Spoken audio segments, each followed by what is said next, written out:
अस्सलाम वालेकुम वरहमतुल्लाहि वबरकातुहू। इस वक्त जी हम मौजूद हैं प्याज के फील्ड में।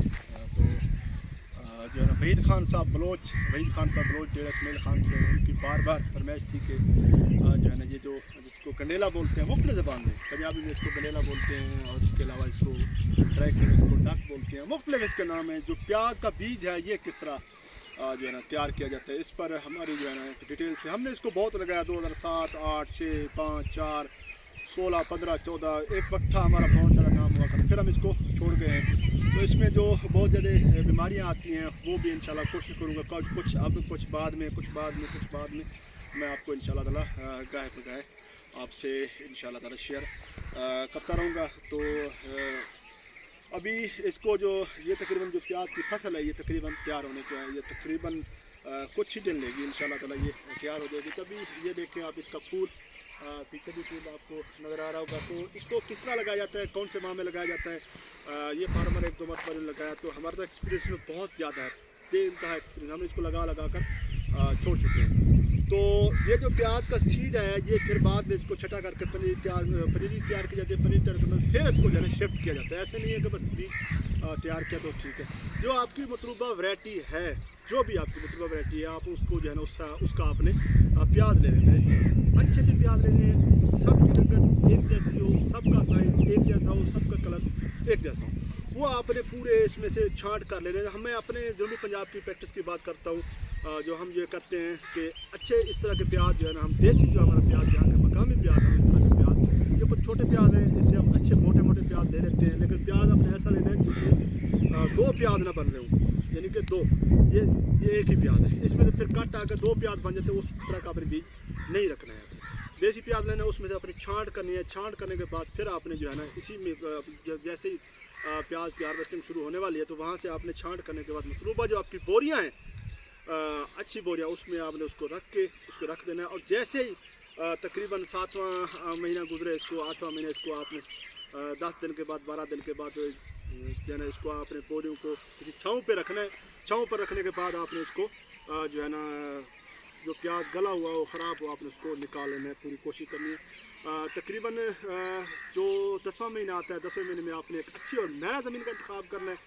महंगा ज़मीन में आपने जो आपका प्याज हो आपने उसको ये भाई साहब से भी जो है ना मैं सवाल जवाब करूँगा। जो प्याज आपने उसमें उसको शिफ्ट करना है, किस तरह करना है वो मैं आपको थोड़ी सी डिटेल बता दूँगा। अस्सलाम वालेकुम वरहमतुल्लाहि वबरकातुहू। मोहतरम भाई ये आपने किस माह में लगाया था प्याज? जनवरी में। जो सबसे अच्छा काश्त होती है वो 10वें की 15 तारीख के बाद आप इसको काश्त कर सकते हैं। ये इन्होंने लेट लगाया था। जो पहले में जनवरी में लगे हुए हैं वो जो है ना वो प्याज तकरीबन नया तो हार्वेस्ट होंगे, ये भी 10 से 12 दिन में 8 दिन में तैयार हो जाएगा। इसको किस तरह तैयार करना है वो बाद में अगर टाइम मिल गया तो हम इसको देखेंगे। और प्याज आपने इस तरह जब लेना है 10वें की 15 तारीख हो तो आपने इसको फिर यहाँ से काटना है। काटने की वजह क्या है?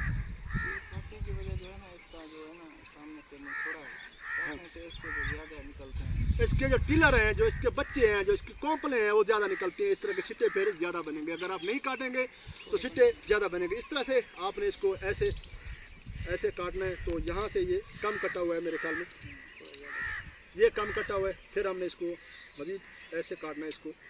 अब कुछ लोग काटने के बाद जैसे प्याज दबाते हैं, लगाते हैं तो फ़ौरन इसको जहाँ तक काटना है इसको ये इतना, ये अपने आप इसको सालन बना सकते हैं, जो भी करना है कर लें। यहाँ तक इसको काटना है। काटने के बाद फिर आपने इसको जो आपकी खेल है, ज़रा नज़दीक आ जाए, जो आपकी खेल है, खेल पे यहाँ पर आपने इसको ऐसे दबा देना है। ऐसे आप जहाँ आपने इसको दबा देना है, हल्की हल्की ऊपर मिट्टी आ जाता है, ठीक है। और साथ में कुछ लोग पानी लगाते हैं, कुछ नहीं लगाते। तो मेरी जो प्रैक्टिस थी, ज़ाती प्रैक्टिस थी, हम इसको पानी लगा दिया करते थे। साथ में उसी पानी में पहले पानी पर इसको फेप्रोनिल, थायोफिनेट, मेटल सल्फेट डाल देते थे, वरना इसमें कीड़े पड़ जाया करते थे। ये मेरी प्रैक्टिस है, इनकी प्रैक्टिस का मुझे कोई इल्म नहीं है इन्होंने क्या किया, कैसे किया, किस तरह किया। और पहले तो हम इस तरह काश्त करते थे, बाद में हम इसको यहाँ पर जो बेड है, बेड के ऊपर काला छापर बिछा कर उसको सुराख लगाकर फिर हम ये प्याज लगाकर पानी लगाकर फिर मेटल सल्फेट, क्लोरपेरिफास, थायोफिनेट फ्लड कर देते थे। तो उसके बाद जो है ना हमारी फसल जो है ना 10 से 12 दिन में निकलना शुरू हो जाया करती थी। तो आपने अभी तक शायद आपको याद हो या ना हो कितने इसको खाद और पानी कितने लगा चुके हैं आप इसको, और स्प्रे कितने दिए हैं आपने इसको? पानी तकरीबन 8 से 10 मंदिर 8 से 10 पानी आप इसको लगा चुके हैं। 8 से 10 पानी लगा चुके और स्प्रे प्लान में मेटाल्फिन को जो बड़ा आम आपने किए। तो इसके अलावा जो ये एक थोड़ा सा मसला बना हुआ है, जरा कैमरामैन साहब से रिक्वेस्ट करूँगा, ये जो बीमारी है इससे बड़े लोग डरते हैं। इसका जो हल है 2 स्प्रे आपको मैं बता दूँ, कॉपर हाइड्रोक्साइड 1 मरतबा करवाएं, उसके बाद फिर आप जो है ना अभी तो अरिस्टा की मिल रही है, तो आप ये करवाएंगे तो ये बहुत ज़्यादा ख़राब करती है। अब इसके अलावा जो आम फार्मर हज़रात हैं वो गलती कर जाते हैं, वो ये करते हैं गलती, आम फार्मर हज़रात हैं, ये जो टूटा हुआ है आपका, आम फार्मर हज़रात जो गलती कर जाते हैं वो क्या करते हैं कि स्प्रे पे जहाँ पे इस पर सर्पल फ्लाई जो होती है, जो इस पर पोलिनेशन करवा रही होती है इसकी, जो आमतौर पे इसको क्रॉसिंग जो होती है, अब इनके भरे भरे हुए क्यों हैं, यही वजह है कि इन्होंने जो है ना इस पर सर्पल फ्लाई का स्प्रे करना चाह रहे थे, तो इसकी पोलिनेशन को डिस्टर्ब करना चाह रही थी। सॉरी, अगर सर्पल फ्लाई को मार देते तो इसकी पोलिनेशन वगैरह डिस्टर्ब हो जाती। तो ये देख सकते हैं आप, ये माशाल्लाह भरा हुआ है। अच्छा, जो इसकी मुतवक्के पैदावार है तकरीबन आपने कितनी सुनी हुई है, जहाँ पे जो झूठ भी ना बोलता हो, 4 कनाल से कितनी आ जाती है? 4 कनाल ज़्यादा से ज़्यादा 5 मन 5 मन 4 कनाल से एकड़ से 10 मन तक पैदावार आ सकती है। लाजमी नहीं है कि आए, ज़्यादा से ज़्यादा पैदावार इतना आ जाती है। और पिछले साल क्या रेट चला था आपके पास?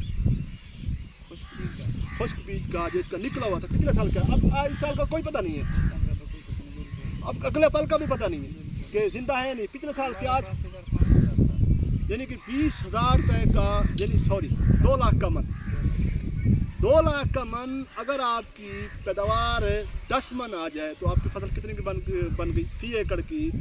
1 मन 2 लाख का, 10 मन 20 लाख के, तो आपका अखराजात ज़्यादा से 1.5 लाख लगा लें, 17-18 लाख बचत आती है। लाजमी नहीं है कि पैदावार भी अच्छी आए, मैं सबके पास हमेशा नहीं दिखाता, मेरे सारे ब्लॉग्स देख लें, तो रेट भी अच्छा हो जाए। लेकिन अगर पैदावार भी आपकी अच्छी आ जाए, रेट भी अच्छा हो जाए, तो आपकी फसल 20 लाख की आराम से हो सकती है। अगर आप फिर आप अगर इसका बीज बनाकर खुद तैयार करते तो 40 लाख कर लें, खुद बीज छटा करें, फिर इसको आप पनीर तैयार करके बेचें तो 20 लाख नहीं, फिर फी एकड़ आपको जो प्रॉफिट मार्जिन दे रहा है वो 40 लाख दे रहा है। ठीक है, तो ये बात की बातें हैं, हम सब बात बिल्कुल नहीं दिखाते, इससे कम भी हो सकते हैं, ज़्यादा भी हो सकते हैं। तो जो है ना इस बीज को जो सर्पल फ्लाई है उसका आपने बहुत ज़्यादा ख्याल करना है, पोलिनेशन का आपने बहुत ज़्यादा ख्याल करना है कि पोलिनेशन आपने इसकी डिस्टर्ब नहीं करनी। मेटाल्फिन को थायोफिनेट वगैरह शुरू से जो है ना इसको आपने स्प्रे जो करने हैं, डाउनी भी आती है, पाउडरी भी आती है, उसमें फंगस भी आती है, उसके स्प्रे भी जो है ना इसके आपने गाय बगैर बदल कर करते रहना है। आपने इसमें मेटाल्फिन को थायोफिनेट के साथ साथ आपने रोगराल भी करनी है FMT की, उसके अलावा कर्जेटम सेमेक्सिलम को जो अरिस्टा का है वो भी आपने करना है। आपने उसके टुपास हो गया, टॉप गार्ड हो गया, रिवर्स हो गया, स्कोर हो गया, ये भी आपने बदल कर करने हैं। शुरू में जो इस पर मसाइल जहाँ से शुरू से निकलते हैं, यहाँ से जब कॉम्पलियाँ निकलती हैं, ये देखें एक प्याज में से 3 6 और 2 8 जो है ना ये इसने कॉम्पलियाँ निकाली हैं, और उसमें से फिर ये यहाँ पे जो है 2 3 5 तो 7 और 3 10, इस एक प्याज ने 10 जो है ना निकाली हुई है जो है ना अपनी शाखें वगैरह। तो अभी जब इसके पकने की निशानी है, फिर आपने जल्दबाजी नहीं करनी, ये जो आपने यहाँ से लेना है, यहाँ जो सिट्टा है यहाँ से आपको काला काला जब नजर आना शुरू हो जाए, यहाँ से सीड आपको नजर आना, फिर आपने इसको यहाँ से ऐसे से प्यार से तोड़ना है। इसको थ्रेशिंग भी करते हैं ऐसे में, हमने कभी भी नहीं की, हम तो इसको डंडे की मदद से जो है इसको साफ़ करते हैं, पंखे पे हवा वगैरह देते हैं, तो थ्रेशर पे भी निकालते हैं इसको, ये देख सकते हैं आप। और ये तकरीबन 5 से 7 दिन में ये बीज तैयार हो जाएगा। मैं ज़रा इसको मज़ीद ये मैंने उसका दाना निकाला है, तो जहाँ पे इसको रखता हूँ, ये यहाँ से आप देख सकते हैं, ये इसका बीज देखिए माशाल्लाह कितना मोटा है। और ये अभी ये देखिए, ये देखिए, अब ये देखिए, ये हफ्ते से 10 दिन में जब ये मुकम्मल खुश्क हो जाएगा फिर आप इसको देख लेंगे।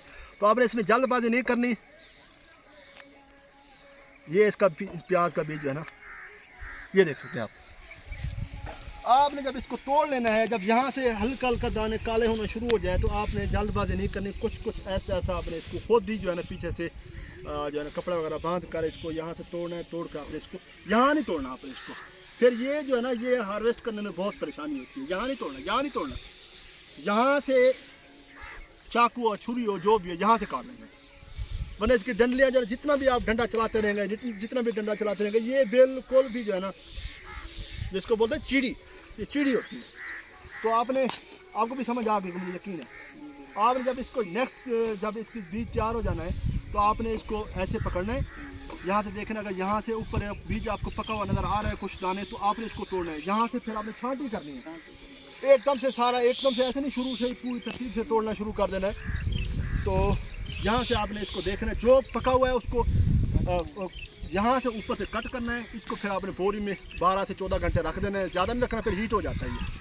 यहाँ से आपने इसको फिर डंडे की मदद से जो है इसको जब भी मतलब छाँव पे सुखाना है इसको, ये आपका बीज तैयार हो जाएगा। उम्मीद करता हूँ कि आपको ये व्लॉग बहुत ज़्यादा पसंद आया होगा। तो इसके साथ ही जो है ना हमें इजाज़त दीजिए। नेक्स्ट इसी तरह की मालूमात अगर आपको चाहिए तो आप हमारे साथ जुड़े रहिए इंशाल्लाह ताला। इसको आपने शेयर लाजमी करना है, हर फार्मर तक हमारी आवाज़ पहुँचानी है, और आपसे कोई भी रिक्वेस्ट नहीं है। इसके साथ ही अब्दुलसलाम अवान को इजाज़त दीजिए। आपको टनल फार्मिंग और मेजर क्रॉप्स की मालूमात इस तरह की सोलर की भी मिलती रहेंगी। अल्लाह हाफ़िज़।